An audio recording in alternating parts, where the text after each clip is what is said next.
illallah wa asyhadu anna Muhammadar Rasulullah.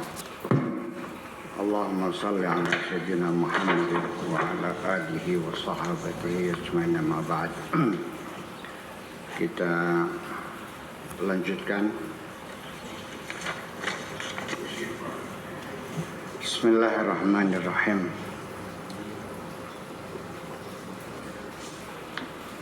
Poin ke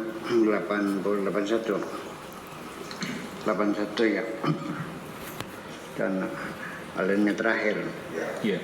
Bismillahirrahmanirrahim. Kushifa li an wajhi kulli syai'. Telah terbuka bagiku tentang wajah segala sesuatu.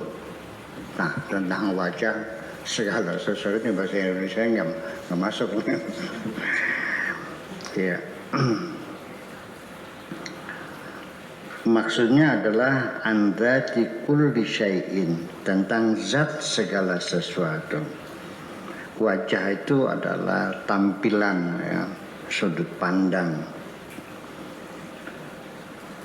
Fara'aituhu, maka aku melihatnya muta'alliqan biwajhihi, adalah sangat bergantung dengan wajahnya, wajah Allah.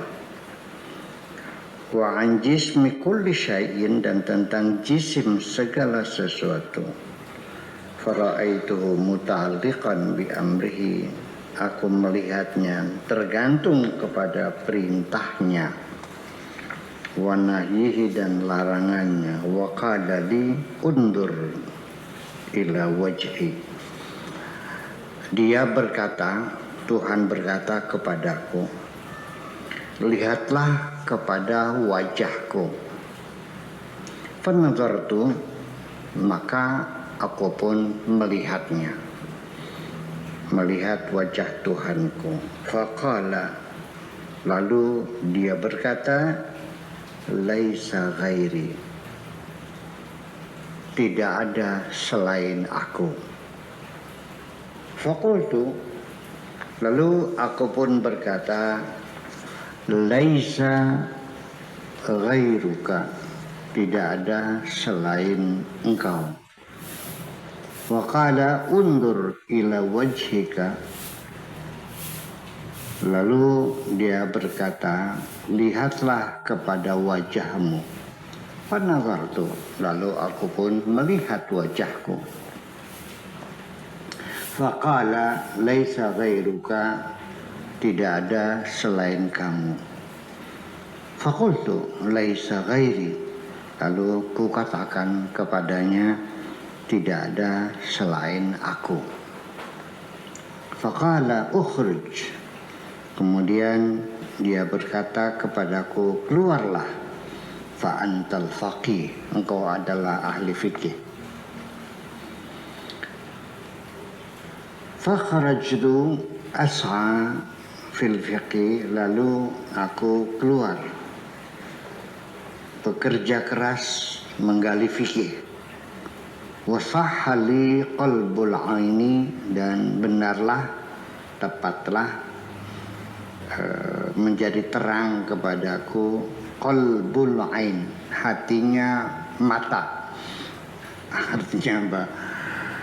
Hatinya mata itu hakikat sesuatu, zat. Faqallabtuha, lalu kubalikan bil fiqhi, dengan fikih. Wa ji'tu biha ilaihi, lalu kubawa fikih itu kepadanya. Faqala, lalu dia berkata, la anduru ila masno, aku tidak melihat dari apa saja yang tercipta. Qultu al-ainu huwal al-qawlu, inna aina syai'i aw mahiyatuhu wa dhatuhu hiya ainullah. Yang disebut dengan al-ain di sini adalah qalbul ain, di sini adalah al-qawlu, adalah pendapat yang mengatakan bahwa ainu syai', hakikat sesuatu, au mahiyatu atau mahiyah, substansi sesuatu, hakikat suatu, zat asli sesuatu. Wa dzatuhu dan zat sesuatu, hiya ainullah, itulah zat Allah sesungguhnya. Wa huwa amrun masnu' adalah sesuatu yang tercipta, mulafakun yang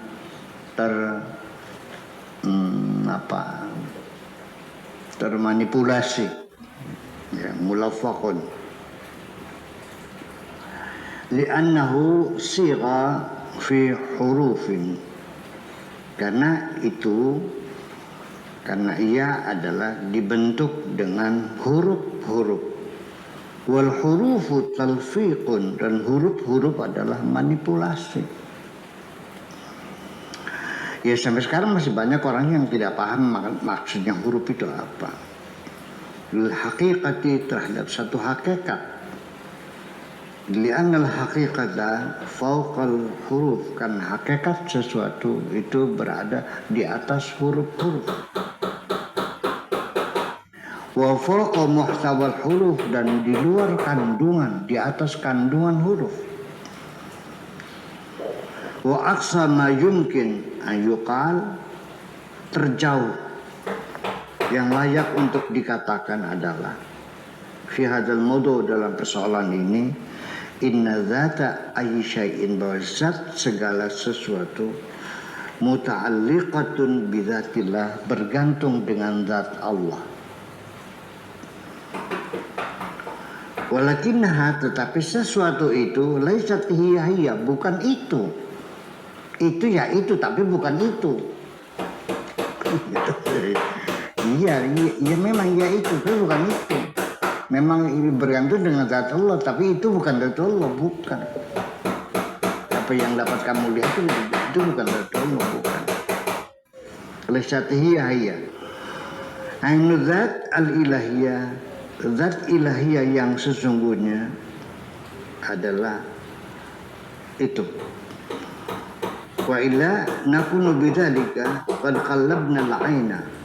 Kalau tidak demikian, maka berarti kita telah membalikan hakikat sesuatu, walafaqna al-haqiqat, dan kita memanipulasi hakikat. Firman Tuhan mengatakan, inni khaliqum basyaran min tin, aku menciptakan manusia dari tanah liat. Aku menciptakan manusia dari tanah liat.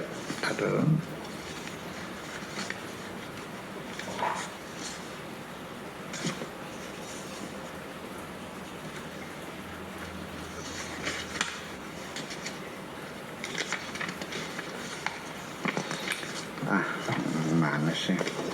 Kok nggak ada semua? Ini Allah ya Rabbi. Ini khalaq, mana tadi itu? Ini khaliqum basyaram min tin, aku menciptakan manusia dari tanah. Fa idza sawaituhu, maka ketika sudah aku sempurnakan bentuknya, artinya sudah ada gambar tangannya, gambar matanya, sudah ada kelaminnya, sudah bentuk gambar itu sudah jelas.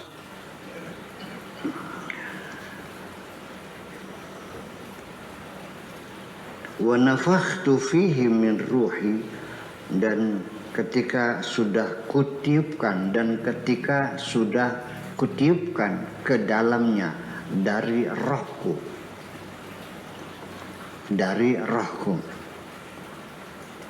faqa'u lahu sajidin, maka bersujudlah kamu semuanya kepadanya, semua kamu itu. Faqa'u lahu sajidin, ini artinya bahwa anna ruh ibnu Adam, bahwa ruh ibnu Adam itu adalah hiya min ruhillah, adalah dari ruh Allah.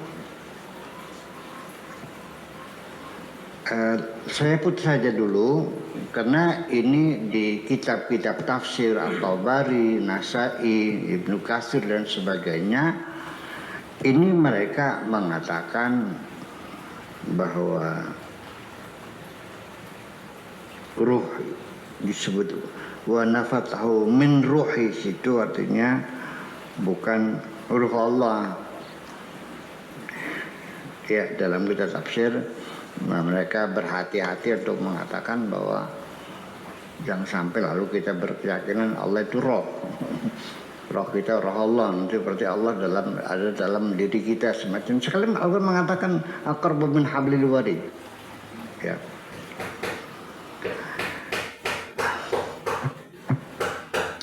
Allah seperti Allah nur samawati wal ard. Allah adalah cahaya langit bumi. Mereka enggak mau mempermufassirin itu. Jadi Allah khaliqun. Allah mencipta nur samawati wal ard. Jadi bukan Allah bukan nur samawati wal ard, Allah bukan cahaya langit bumi, Allah mencipta cahaya bumi. Kalau kata mencipta dari mana? Ya mereka datangkan dengan takwil semacam itu. Nah, ketika Allah mengatakan wa nafakhtu fi min ruhi, itu bukan berarti dari ruh Allah di situ. Itulah jadi masalahnya ketika kita menafsirkan ayat Al-Quran itu selalu dilatar belakangi oleh ideologi masing-masing. Kalau dia mazhabnya Mu'tazilah ya akan begini tafsirannya. Kalau Jabariyah begini tafsirannya. Kalau Ahlussunnah ya begini. Kalau Wahabi ya begini. Kalau Syiah ya begini. Dan berbeda-beda dan semuanya dalam akhirnya sampai dalam soal inti agama yang paling inti sekali, tiang agama yang paling inti sekali, masalah sholat, masalah Fatihah saja nggak pernah sepakat kok. Basmalah itu bagian Fatihah atau tidak? Bismillahirrahmanirrahim itu. Jadi Nabi kalau sholat baca Fatihahnya baca Bismillah enggak? Enggak tahu. Sebagian umat Islam membaca Bismillahirrahmanirrahim, sebagian tidak boleh membaca, sebagian membaca dengan perlahan. Imam Ahmad bin Hanbal bacanya dengan perlahan. Imam Maliki nggak boleh baca, kalau baca malah nggak sah sholatnya. Karena membaca yang sesuatu yang di luar Al-Fatihah, begitu. Tapi kalau baca amin nggak ya? Amin bagian Fatihah bukan? Jadi kalau kita amin, batal nggak salatnya? Ya, itu akan jadi masalah. Saya tidak akan membela siapapun. Saya netral. Saya tidak akan membela Mu'tazilah, tidak akan membela Wahabi, tidak akan membela siapapun. Enggak kok. Ya udah, silakan. Kalau Anda yang itu silakan, itu aja kok. Satu pesan saya, silakan Anda lakukan konsekuen. Tapi tolong jangan menyalahkan orang lain. Ini aja kok susah banget sih. Bisa nggak sih tidak menyalahkan orang lain? Bisa nggak tidak menyalahkan orang lain? Saya minta hanya itu kok. Saya tidak minta lebih dari itu. Jangan menyalahkan orang lain. Pas gitu aja. Ini maksudnya. Jadi nanti kepada yang tidak sependapat dengan ini ya silahkan saja. Tapi jangan menyalahkan Syekh Nefri. Nefri adalah min auliyaillah ya. Yang nggak usah disalah-salahin lah. Ya udah aja gitu. Itu. Jadi yang penting nanti ini pesan saya. Jangan sampai Anda punya keyakinan bahwa kebenaran adalah yang ada dalam otak Anda. Apabila ada orang berpikiran berbeda dengan Anda, berarti Anda simpulkan salah. Nah akhirnya orang salam dunia salah semua, yang benar kamu sendiri. Sebab nanti yang masuk surga hanya kamu sendiri sih. Yang lain kamu larang masuk surga. Iya. Atau minimal ya yang masuk surga itu sekarang ini. Penduduk dunia ada 8 miliar. Seperempatnya, di berapa seperempatnya tuh? 2 miliar ya, atau 1,5 miliar lah, hampir seperempatnya lah. Adalah beragama Islam. Berarti Islam ini minoritas kan? Iya dong. Islam itu minoritas, bukan mayoritas. Mayoritasnya dicadang pinggan. Iya.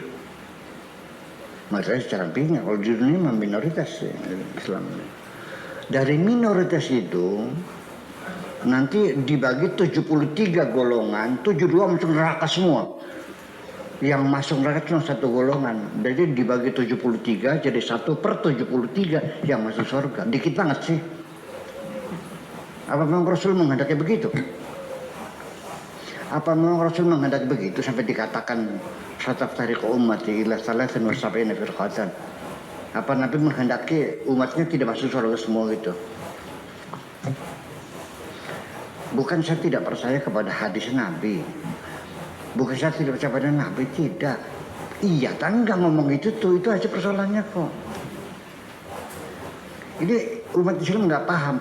Kalau ada orang mencurigai hadis Nabi itu dianggapnya murtad. Kalau Imam Bukhari curiga enggak? Imam Muslim curiga enggak? Ini curiga semua aja. Makanya ada Sahih Bukhari itu karena dicurigai ditolak. Yang ditolak bukan palang tanggung, 600.000 ditolak.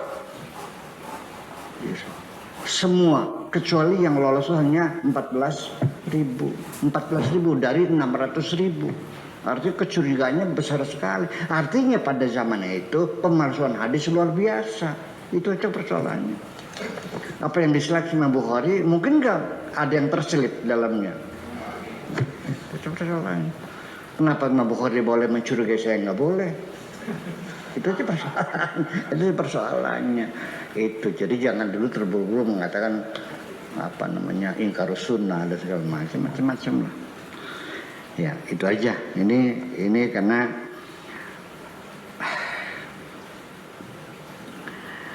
apakah ya memang pada akhirnya ketika kita bicara masalah roh, memang sepertinya kita dibatasi oleh Tuhan. Bukan dilarang berbicara tentang roh, tapi diinformasikan akan keterbatasan kita dalam memahami roh.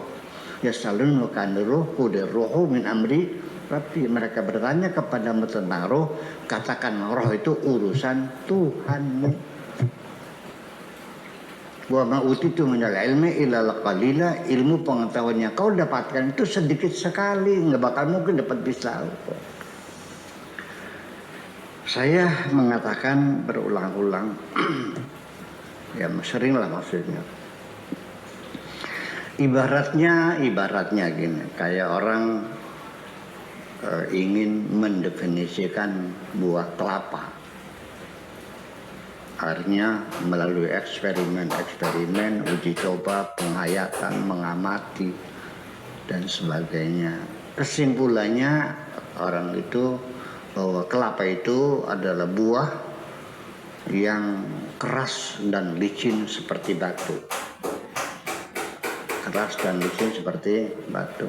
Kelapa licin, keras. Lalu ada orang lain lagi yang meneliti lebih jauh lagi dengan bereksperimen. Kesimpulannya kelapa itu buah kasar, buahnya kasar karena sudah dikupas sih. Kupasnya itu akhirnya buahnya kasar seperti amplas. Udah itu namanya. Yang ketiga, mendefinisikan lagi dan bereksperimen lagi, uji coba lagi. Kesimpulannya bahwa kelapa itu keras seperti batu. Karena dia sudah menyentuh batoknya. Dan ada lagi bereksperimen lagi, kelapa itu lembut karena sudah nemuin kelapanya. Bereksperimen lagi, kelapa itu ada air, cairan. Diuji lagi, ini Pak, kentosnya ya. Kentos itu embot itu, lembek, buah yang lembek sekali. Dan uji pengunjungnya, semua yang mereka lakukan tidak tahu akhirnya. Ya. Seperti apa kelapa itu nggak tahu juga. Ini contoh saja. Orang menggali roh itu seperti itu. Sampai dulu konon katanya di Rusia gitu ada eksperimen untuk mengetahui hakikat roh itu seperti apa. Orang yang sedang nazah itu dimasukkan dalam peti kaca yang tebalnya sekian senti, ditutup rapat sekali. Dan ketika roh itu keluar, ini peti kaca ini meledak. Dan akhirnya mereka mempercayai ada roh, sekalipun tidak sampai pada meyakini adanya Tuhan. Kalau mereka ateis, ya, yang penting ada roh, selesai gitu. Jadi Quli ruhu min amri rabbi itu, katakan roh itu urusan Tuhan. Ini tidak melarang kita untuk meneliti roh, tetapi menginformasikan saja. Ilmumu sangat sedikit, kamu pasti tidak akan bisa tidak akan, apapun yang kau temukan tetap bisa dilanjutkan dan akan membatalkan kesimpulan yang dulu dan seterusnya. Itu aja persoalannya. Ilmumu sangat sedikit sekali. Lianna dzatal ilahiyah laisa kamitslihi syai'. Ya hiya nafkhatun lahu sajidin, ay anna ruha ibn Adam hiya min ruhillah. Hiya nafkhatun min ruhillah, itu adalah tiupan, roh itu tiupan dari roh Allah. Lah ta'alluqun bidatillah, yang berta'alluq dengan zatullah, walakinnaha laisat hiya, tetapi bukan itu. Bertaluk dengan roh, dengan apa namanya, dengan zatullah, tetapi roh itu ya bukan itu. Li'anna dzatul ilahiyah, karena zat ketuhanan, laisa kamitslihi syai', karena zat ketuhanan tidak serupa dengan apapun. Selesai akhirnya. Kalau sudah tidak serupa dengan apapun ya selesai. Makanya ini lagi ngetren ya, lagi gaduh para ulama Wahabi yang tetap menafsirkan Ar-Rahmanu 'alal 'arsy istawa, Allah bertengger di atas aras. Ya udah, pokoknya Allah ada di aras, sudah selesai, kata oleh begitu. Ya udah. Jadi di mana? Di aras dia. Jadi di sana kerajaannya, iya di aras. Allah punya mata, ya punya. Allah punya telinga, Allah punya tangan. Yadullah fawqa aydihim, ya sudah, Allah punya tangan. Artinya tidak usah ditafsirkan ala kekuasaan Allah, nggak usah, ya udah punya tangan ini, tangan aja. Yang ngomong Allah sendiri. Itu kata ulama Wahabi. Makanya dibantah oleh Adi Hidayat, oleh Abdul Somad dan sebagainya. Itu lagi pertarungan. Saya banyak tawa sendiri aja. Orang gue senang banget bertengkar sih ya. Saya mau malas, biarin aja lah. Makanya gitu sih, saya memang nggak usah menjawab. Saya tidak perlu menjawab apapun mereka komentari, karena mereka sedang menunjukkan akhlaknya sendiri, menunjukkan kepribadiannya sendiri. Orang kenal juga enggak kok.